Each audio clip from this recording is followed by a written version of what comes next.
how to book a Lyft for someone else.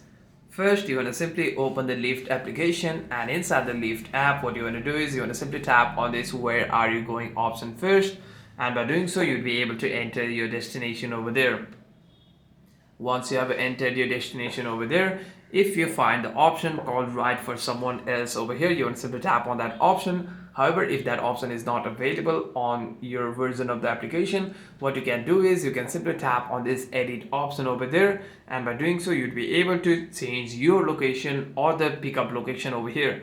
And by doing so, you want to set your friend's pickup location over there.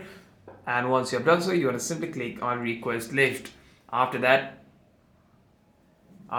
you'll be able to see your driver's information. So over here, you want to simply screenshot the driver's information and send some kind of phone number or the contact detail of your driver to your friend. And by doing so, you'll have successfully booked a Lyft for someone else.